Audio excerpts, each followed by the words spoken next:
Assalamualaikum warahmatullahi wabarakatuh. Berjumpa lagi dengan kami di channel Sajadah Kiai.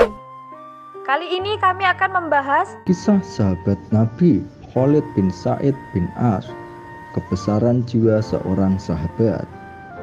Khalid bin Sa'id bin As dilahirkan di sebuah keluarga kaya raya dan mewah, dan tergolong kepala-kepala suku dari seorang warga Quraisy yang terkemuka dan memegang pimpinan. Khalid adalah seorang pemuda yang bersikap tenang, pendiam, tak banyak bicara, tapi yang sebenarnya pada batinnya dan dalam lubuk hatinya bergelora dengan hebatnya gerakan dan kegembiraan. Suatu hari, Khalid yang sudah bangun itu masih berada di tempat tidurnya, baru saja mengalami suatu mimpi yang sangat dahsyat, bahwa ia berdiri di bibir nyala api yang besar, sedang ayahnya dari belakang hendak mendorongnya dengan kedua tangannya ke arah api itu, dan bermaksud hendak melemparkannya ke dalamnya. Kemudian dilihatnya Rasulullah datang ke arahnya, lalu menariknya dari belakang dengan tangan kanannya yang penuh berkah, hingga tersingkirlah ia dari bahaya jilatan api. Ia tersadar dari mimpinya dengan memperoleh bekal langkah perjuangan menghadapi masa depannya. Ia segera pergi ke rumah Abu Bakar lalu menceritakan mimpinya itu, dan mimpi seperti itu sebetulnya tidak memerlukan takbir lagi. Kata Abu Bakar kepadanya, "Sesungguhnya tak ada yang kuinginkan untukmu selain dari kebaikan. Nah, dialah Rasulullah SAW. Ikutilah dia, karena sesungguhnya Islam akan menghindarkanmu dari api neraka." Khalid pun pergi mencari Rasulullah sampai menemukan tempat beliau, lalu menumpahkan isi hatinya dan menanyakan tentang dakwahnya. Kata Nabi, "Hendaklah engkau beriman kepada Allah yang Maha Esa semata, jangan mempersekutukannya dengan suatu apapun, dan engkau beriman kepada Muhammad, hambanya dan rasulnya, dan engkau tinggalkan penyembahan berhala yang tidak dapat mendengar dan tidak dapat melihat, tidak memberi madarat dan tidak pula manfaat." Khalid lalu mengulurkan tangannya yang disambut oleh tangan kanan Rasulullah dengan penuh kemesraan, dan Khalid pun berucap, "Aku bersaksi bahwa tak ada Tuhan selain Allah, dan aku bersaksi bahwa Muhammad Rasulullah." Pada waktu Khalid memeluk Islam, belum ada orang yang mendahulinya kecuali 4 atau 5 orang. Hingga dengan demikian ia termasuk dalam 5 orang angkatan pertama pemeluk Islam. Dan setelah diketahui yang menjadi pelopor dari agama ini adalah seorang di antara putra Sa'id bin As, maka bagi Sa'id, peristiwa itu akan menyebabkannya menjadi bulan-bulanan penghinaan dan ejekan bangsa Quraisy, dan akan menggoncangkan kedudukannya sebagai pemimpin. Oleh karena itu, dipanggilnyalah anaknya. Khalid lalu bertanya, "Benarkah kamu telah mengikuti Muhammad dan membiarkannya mencaci Tuhan-Tuhan kita?" Jawab Khalid, "Demi Allah, sungguh ia seorang yang benar, dan sesungguhnya aku telah beriman kepadanya dan mengikutinya." Ketika itulah pukulan ayahnya secara bertubi-tubi menimpa dirinya, yang kemudian mengurungnya dalam kamar gelap di rumahnya, lalu membiarkannya terpenjara menderita lapar dan dahaga. Namun Khalid berseru kepadanya dengan suara keras dari balik pintu yang terkunci, "Demi Allah, sesungguhnya ia benar dan aku beriman kepadanya." Jelaslah sekarang bagi Sa'id bahwa siksa yang ditimpakan kepada anaknya itu belum lagi cukup dan memadai. Oleh sebab itu, dibawanya anaknya itu ke tengah panas teriknya kota Makkah. Lalu ia menginjak-injaknya di atas batu-batu yang panas menyengat. Sa'id memperlakukan putranya sedemikian rupa selama 3 hari penuh, tanpa perlindungan dan keteduhan, tanpa setetes air pun yang membasahi bibirnya. Akhirnya sang ayah putus asa, lalu kembali pulang ke rumahnya. Tapi di sana ia terus berusaha menyadarkan anaknya itu dengan berbagai cara, baik dengan membujuk atau mengancamnya.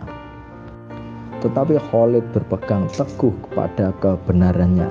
Aku tak hendak meninggalkan Islam karena suatu apapun. Aku akan hidup dan mati bersamanya, katanya pada sang ayah.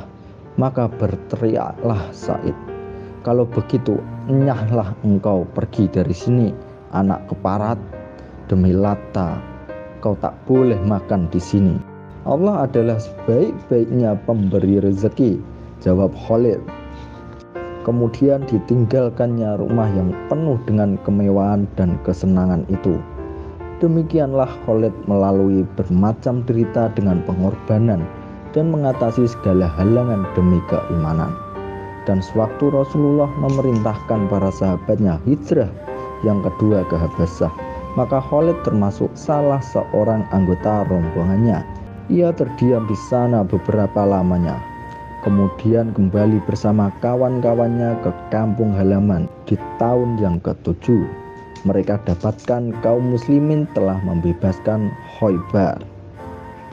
Khalid kemudian bermukim di Madinah, di tengah-tengah masyarakat Islam yang baru, di mana ia termasuk salah seorang angkatan 5 pertama yang menyaksikan kelahiran Islam dan ikut membina bangunannya. Sejak itu Khalid selalu beserta Nabi dalam barisan pertama pada setiap peperangan atau pertempuran. Dan karena kepeloporannya dalam Islam ini serta keteguhannya hatinya dan kesetiaannya, jadilah ia tumpuan kesayangan dan penghormatan. Sebelum wafatnya, Rasulullah mengangkat Khalid menjadi gubernur di Yaman. Sewaktu sampai kepadanya berita pengangkatan Abu Bakar menjadi khalifah dan pengukuhannya, ia lalu meninggalkan jabatannya datang ke Madinah. Ia kenal betul kelebihan Abu Bakar yang tak dapat ditandingi oleh siapapun. Tetapi ia berpendirian bahwa di antara kaum muslimin yang lebih berhak dengan jabatan khalifah itu adalah salah seorang dari keturunan Hashim, umpamanya Abbas atau Ali bin Abi Thalib. Pendiriannya ini dipegangnya teguh hingga ia tidak berbaiat kepada Abu Bakar. Namun Abu Bakar tetap mencintai dan menghargainya, tidak memaksanya untuk mengangkat baiat dan tidak pula membencinya. Setiap disebut namanya di kalangan muslimin, khalifah besar itu tetap menghargai dan memujinya, suatu hal yang memang menjadi hak dan miliknya. Belakangan pendirian Khalid bin Sa'id ini berubah. Tiba-tiba di suatu hari ia menerobos dan melewati barisan-barisan di masjid menuju Abu Bakar yang sedang berada di atas mimbar. Maka ia pun membaiatnya dengan tulus dan hati yang teguh. Abu Bakar memberangkatkan pasukan ke Syria dan menyerahkan salah satu panji perang kepada Khalid bin Sa'id. Hingga dengan demikian berarti ia menjadi salah seorang kepala pasukan tentara. Tetapi sebelum tentara itu bergerak meninggalkan Madinah, Umar menentang pengangkatan Khalid bin Sa'id dan dengan gigih mendesakkan usulnya kepada khalifah, hingga akhirnya Abu Bakar merubah keputusannya dalam pengangkatan ini. Abu Bakar As-Siddiq meringankan langkah ke rumah Khalid meminta maaf padanya serta menerangkan pendiriannya yang baru. Abu Bakar menanyakan Sa'id kepada kepala dan pemimpin pasukan mana ia akan bergabung, apakah kepada Ammar bin As anak pamannya atau kepada Surahbil bin Hasanah. Maka Khalid memberikan jawaban yang menunjukkan kebesaran jiwa dan ketakwaannya. Anak pamanku lebih kusukai karena ia kerabatku, tetapi Surahbil lebih kucintai karena agamanya. Kemudian ia memilih sebagai prajurit biasa dalam kesatuan Surahbil bin Hasanah di medan pertempuran Marjus Sufar di daerah Syria yang terjadi dengan dahsyatnya antara Muslim dengan orang-orang Romawi. Terdapat seorang syahid yang mulia ketika kaum muslimin mencari-cari para syuhada sebagai korban pertempuran. Mereka mendapati jasad Khalid dalam keadaan tenang, diam dengan seulas senyum tipis. Wallahu a'lam. Terima kasih telah menonton video kami. Jangan lupa like, comment, share, dan subscribe channel Sajadah Kiai, serta bunyikan loncengnya agar tidak ketinggalan video-video terbaru kami.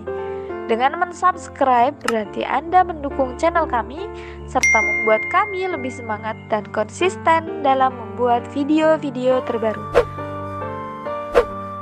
Wassalamualaikum warahmatullahi wabarakatuh.